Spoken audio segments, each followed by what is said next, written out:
Well, you don't have to become a wind farmer to produce renewable energy. Good news.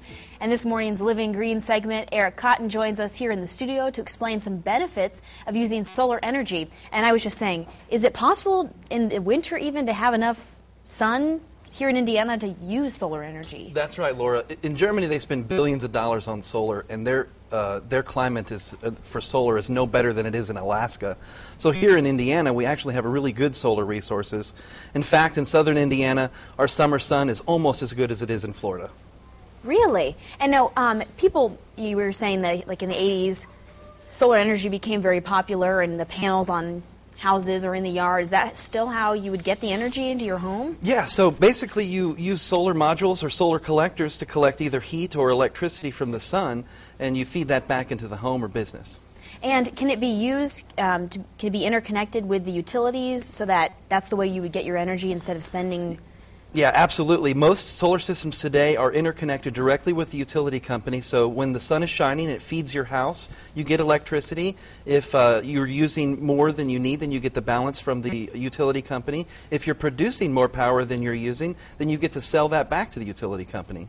Hey, that's not too bad there. Now, where are some places that solar energy is being used? I mean, sometimes I've seen panels, you know, at buildings at Purdue or on towers. I mean, is that something that universities and corporations are using now? Well, that's right, Laura. And in fact, here in Lafayette, we have Tippecanoe School Corporation's William Henry Harrison High School that's taken advantage of a solar system not only to produce a little bit of power for the school, but to also provide an educational component so that the students can learn about renewable energy. And how does this compare with the energy that we generate from wind, say? Is it as much or in this part of the state? Solar and wind are both renewable energy resources, and in fact, in Indiana, it's kind of a good balance. In the sun, we got a lot. In the summer, we have lots of sun, and in the wintertime, we have a decent bit of wind. So a balance between wind and sun is appropriate here in Indiana. And what sort of savings? Do you have any idea what a person could save if they use, say, solar energy? Well, it just depends on how big the system is, but you can certainly put in a system that would produce all the power for a standard house. That's amazing, just from some sun. And it's very important here, especially, you know, in these tough economic times, to look at other options.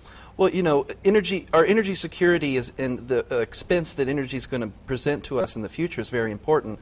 And renewable energy is one of the ways we can use to hedge against the inflation in energy costs. All right. Well, thanks for coming in this morning to educate us on solar energy. Appreciate it.